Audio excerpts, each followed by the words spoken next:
Turning your engine 1X305.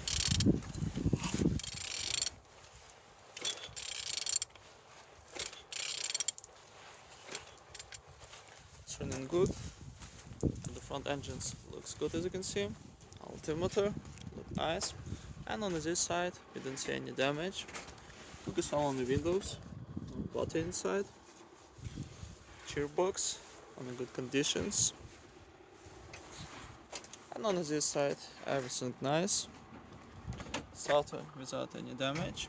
Compressor looks good. And on the top all connectors without any damage. Engines look nice. And on the bottom no cracks, no leaks. And turning your engine 1X305.